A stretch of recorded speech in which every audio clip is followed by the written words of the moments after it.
और अब जो है, अब जो जनगणना की जा रही है वो राहुल गांधी जी के कारण नहीं, बल्कि पहलगांव में जो आतंकी हमला हुआ जिसमें धर्म को लेकर किया गया है, उसको लेकर ये जाति जनगणना करा रहा है। देखिए, ये सारी बातें, पहलगांव एक बड़ा संवेदनशील विषय है, जो दिवंगत है हम उनको श्रद्धांजलि देते हैं। पहलगांव का विषय और जातिगत जनगणना अलग है। पहलगांव के विषय पे कांग्रेस की CWC की कमेटी, जो सर्वोच्च समिति, उसने बहुत स्पष्टता से कहा है कि देश सर्वोपरि है। आज देश पे संकट है, देश के संकट में एक सुर में एक आवाज़ उठनी चाहिए कि राष्ट्र सर्वोपरि है। कांग्रेस पार्टी पूरी ताकत के साथ हमारी सेना और सरकार के साथ खड़ी है। उनके पास पर्याप्त साक्ष्य है कि पाकिस्तान ने हमारे यहाँ घुसकर हमारे घर में कोई पैरागॉन चप्पल लेके हम कॉकरोच को तक बाहर निकाल देते हैं। आज आतंकवादी हमारे घर में घुसे हैं, कौन रोक रहा है? भारतीय जनता पार्टी की सरकार है। हम चाहते हैं कि मोदी जी ऐसी कार्रवाई करें कि पाकिस्तान का निस्ते नाबूद हो जाए और ये आतंकवाद हमेशा हमेशा के लिए भारत से मिट जाए। जहाँ तक जातिगत जनगणना का प्रश्न है, जातिगत जनगणना उन लोगों के लिए है जिन लोगों का अधिकार आज भी दूसरे लोग हनन कर रहे हैं। भाई, किसी भी वर्ग का व्यक्ति हो, अगर कोई सोशल ऑडिट नहीं होगा तो कैसे पता चलेगा कि किस विभाग में किस समाज के लोगों को मिला? लोग इसे जातिगत रूप से न देखते हुए इस रूप से देखें कि आरक्षण की व्यवस्था भारत में किस हिसाब से है, जातिगत रूप से है। अगर आरक्षण की व्यवस्था में कुछ लोग पिछड़े हैं, और कांग्रेस पार्टी ने आगे बढ़ के एक और बात कही, जो आपने कहा कि भारतीय जनता पार्टी के लोग कह रहे हैं कि राहुल गांधी जी की वजह से नहीं। कहा, राहुल जी का कहना है कि जो 50% आरक्षण का बैंड है हम उसे हटाएंगे, ताकि जो कुठाराघात SC ST OBC वर्ग के ऊपर हो रहा है उसे बढ़ाया जा सके। और कास्ट सेंसस में हम पूरी कोशिश करेंगे कि तेलंगाना का जो मॉडल है उस मॉडल को इम्प्लीमेंट कराया जा सके। अभी जो हमला हुआ है इसमें जो केंद्र सरकार के पास अभी फौजों की बहुत कमी है, बल की बहुत कमी है, उसको लेकर विपक्ष ने अभी तक कोई बयानबाजी नहीं की है। देखिए, मैं आपसे पुनः निवेदन करूंगा, स्ट्रेटेजी आर्मी की, देश की आंतरिक व्यवस्था, देश की बाहरी सुरक्षा, ये चर्चा का विषय नहीं होता है मीडिया के सामने। आर्मी अपना काम कर रही है। और जो मैंने आपको 2 लाइन बताई, CWC की बैठक में स्पष्टता से कहा गया है कि जो बहुत बड़ा इंटेलिजेंस फेलियर हुआ जिसके कारण आतंकवादी घुसे हैं, उसकी सघनता से जांच होनी चाहिए। और आतंकवाद के इस मुद्दे पे ज़ीरो टॉलरेंस की इस पॉलिसी पर कांग्रेस पार्टी पूरी तन्मयता के साथ सरकार के साथ खड़ी है। सरकार कार्रवाई करे और आतंकवादियों को और पाकिस्तान को उसकी भाषा में जवाब दे। मध्य प्रदेश में भी कांग्रेस जो है अभी कुछ परिवर्तन करना चाहती है पार्टी में ही, जैसे जिलाध्यक्ष को मिला करके वो लेकर भी नया उनका जो गठन किया जाता है। देखिए, हमारे प्रभारी आदरणीय हरीश चौधरी जी ने मिशन मध्य प्रदेश की घोषणा की जब वो आए पहली बार, और मिशन मध्य प्रदेश की जो झलक है उसमें पार्टी में नए नए नवाचार किए जा रहे हैं। हर विभाग में 50 से ज़्यादा फीसदी युवाओं को अवसर दिया जा रहा है। अगर आप प्रदेश कांग्रेस कमेटी देखेंगे तो उसमें भी 50 से ज़्यादा फीसदी में युवाओं की भूमिका सुनिश्चित हुई है। आगामी चाहे वो जिलाध्यक्ष हों, चाहे वो ब्लॉक अध्यक्ष हों, हर जगह युवाओं को मौका दिया जाए, अच्छे लोगों को लाया जा रहा है, स्क्रीनिंग और फिल्टर किया जा रहा है। जब कोई काम अच्छा होता है तो उसमें समय लगता है और अच्छे लोग निकल के आते हैं। पार्टी में नित्य नए नवाचार हो रहे हैं। जो गुजरात में हमारा अधिवेशन हुआ अहमदाबाद में, उसमें जो रेजोल्यूशन पास हुआ उसमें भी यही था कि हम पूरी तरह से पार्टी में अच्छे लोगों को अवसर देंगे। राहुल गांधी जी जातिगत जनगणना के आधार पर भी यही बात कह रहे हैं कि अच्छे लोगों को मौका मिले, चिन्हित तो करें। तो सोशल ऑडिट चल रहा है, पार्टी में इंटरनल ऑडिट चल रहा है, और आप जल्द देखेंगे कि त्रिस्तरीय पंचायत चुनाव में और नगरीय निकाय चुनाव में आपको मिशन मध्य प्रदेश की झलक देखने को मिलेगी। एज लिमिट है क्या उसमें? किस बात की? जिलाध्यक्ष को बुलाकर देखिए, पार्टी ने अपना एक पूरा का पूरा जो कार्यक्रम बनाया है वो अधिवेशन के बाद जारी किया था। उस हमें सारी जानकारी है। एज लिमिट में ऐसा कोई अभी पूरी बात नहीं है, लेकिन युवा मतलब युवा होता है, और युवाओं की जो एज लिमिट है उसमें फिक्स है। जैसे हमारे यूथ कांग्रेस के चुनाव हो रहे हैं उसमें 35 की उम्र फिक्स है। अब उससे ऊपर जो जाएगा तो वो पार्टी के मेन संगठन में जाएगा। सर, यूथ कांग्रेस के चुनाव की घोषणा हुई है, लेकिन अभी तक कोई प्रदेश के लिए आवेदन नहीं आया। देखिए, 6 तारीख लास्ट डेट है, समय है। जब चुनाव में कोई आदमी खड़ा होता है तो सारे पत्ते पहले तो नहीं खुल जाते हैं। किसको लड़ना है, कौन नहीं लड़ना है, वो सारी भावनाएं 6 तारीख को दूध का दूध पानी का पानी हो जाएगा। सारी चीज़ें आपके सामने होगी। लेकिन 6 तारीख से पहले ये कहना कि भाई कौन लड़ रहा है कौन नहीं लड़ रहा है, ये मुझे नहीं लगता चर्चा का विषय। धन्यवाद। आप माना कि राहुल गांधी जी की बात सही थी। राहुल गांधी जी ने अनेक पटलों पर जो जो बात अब तक कही है वो बात सत्य साबित हुई है, चाहे भारतीय जनता पार्टी के लोग कुछ भी कहते रहें। और जहाँ तक कास्ट सेंसस की बात है, हमने सुना कि भारतीय जनता पार्टी के लोग जो पहले मना करते थे वो एकाएक अब कास्ट सेंसस पे ये कहने लगे हैं कि साहब कास्ट सेंसस जो है वो कांग्रेस ने नहीं करा। ये वो सफ़ेद झूठ है जो भाजपा के हमारे पूर्व मुख्यमंत्री शिवराज सिंह चौहान जी और अनेक लोग कह रहे हैं। ये लोग कहते थे कि कास्ट सेंसस संभव नहीं है। ये लोग राहुल गांधी से उनकी जाति पूछते थे। अब वही लोग मानने को तैयार नहीं है, जबकि अरुण जेटली जी जो स्वर्गीय पूर्व मंत्री हैं, उन्होंने ये माना था कि 2011 मई में जो कांग्रेस की यूपीए सरकार थी वो जाति जनगणना कराने वाली थी, और उसके लिए जब 2014 में मोदी जी की सरकार आई तो उन्होंने खुद एक कमेटी बनाई थी। 14 में बनी हुई कमेटी को लेके आज हम 2025 में खड़े हैं। बीते 11 वर्षों में कास्ट सेंसस ना कराने का अगर बदनुमा दाग किसी के माथे पे है तो वो भारतीय जनता पार्टी की, मोदी जी की, केंद्र की सरकार पे है।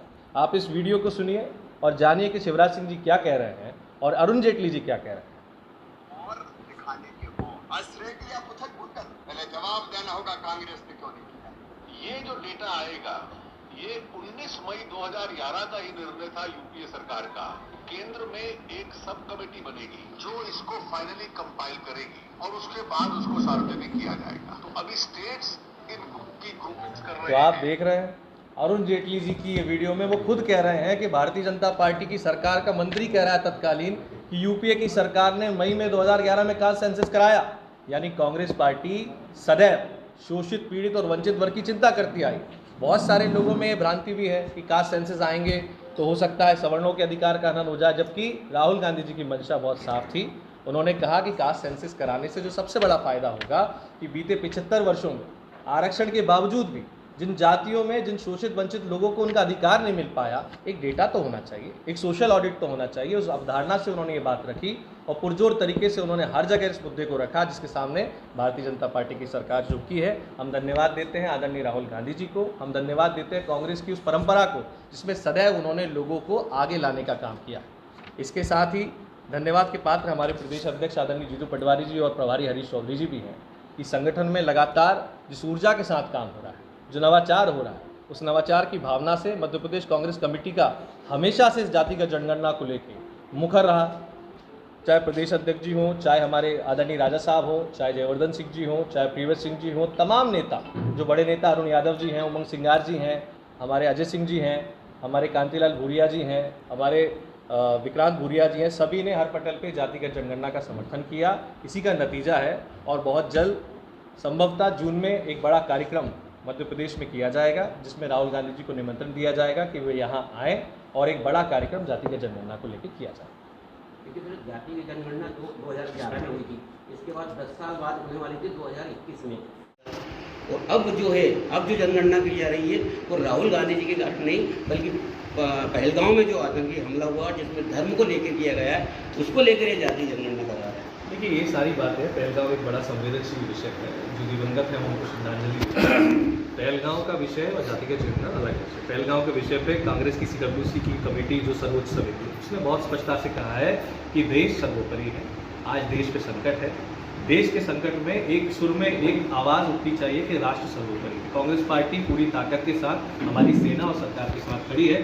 उनके पास पर्याप्त साक्ष्य है कि पाकिस्तान ने हमारे यहाँ घुसकर, हमारे घर में कोई पैरागॉन चप्पल लेके हम कॉकरोच को तक बाहर निकाल देते हैं। आज आतंकवादी हमारे घर में घुसे हैं, कौन रोक रहा है? भारतीय जनता पार्टी की सरकार है। हम चाहते हैं कि मोदी जी ऐसी कार्रवाई करें कि पाकिस्तान का निस्ते नाबूद हो जाए और ये आतंकवाद हमेशा हमेशा के लिए भारत से मिट जाए। जहाँ तक जातिगत जनगणना का प्रश्न है, जातिगत जनगणना उन लोगों के लिए है जिन लोगों का अधिकार आज भी दूसरे लोग हनन कर रहे हैं। भाई किसी भी वर्ग का व्यक्ति हो, अगर कोई सोशल ऑडिट नहीं होगा तो कैसे पता चलेगा कि किस विभाग में किस समाज के लोगों को मिला?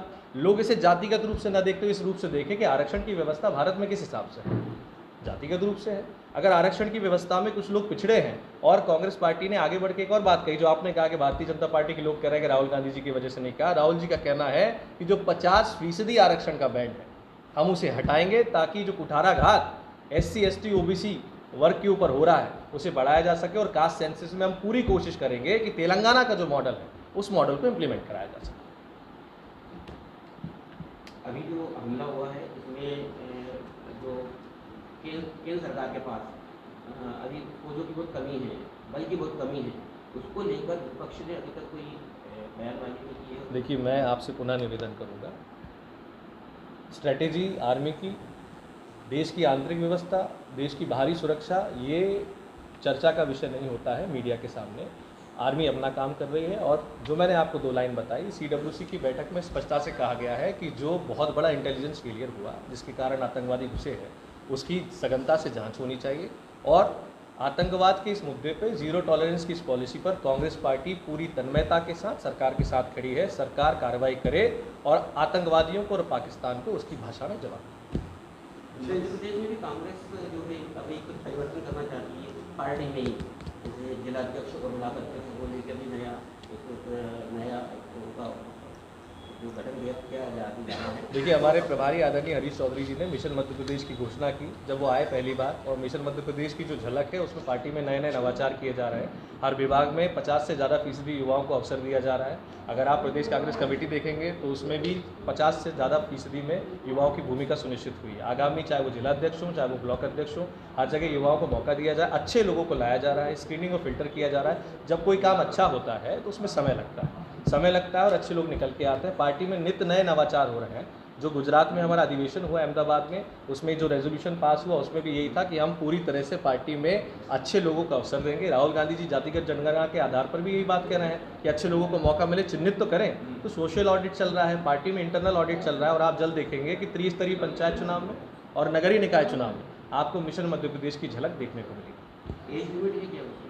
किस बात की? जिलाध्यक्ष और ब्लॉक अध्यक्ष। देखिए, पार्टी ने अपना एक पूरा का पूरा जो कार्यक्रम बनाया है वो अधिवेशन के बाद जारी किया था। उस हमें सारी जानकारी है। एज लिमिट में ऐसा कोई अभी पूरी बात नहीं है, लेकिन युवा मतलब युवा होता है, और युवाओं की जो एज लिमिट है उसमें फिक्स है। जैसे हमारे यूथ कांग्रेस के चुनाव हो रहे हैं उसमें 35 की उम्र फिक्स है। अब उससे ऊपर जो जाएगा तो वो पार्टी के मेन संगठन में जाएगा। सर, यूथ कांग्रेस के चुनाव की घोषणा हुई है, लेकिन अभी तक कोई प्रदेश के लिए आवेदन नहीं आया। देखिए, 6 तारीख लास्ट डेट है, समय है। तो जब चुनाव में कोई आदमी खड़ा होता है तो सारे पत्ते पहले तो नहीं खुल जाते हैं।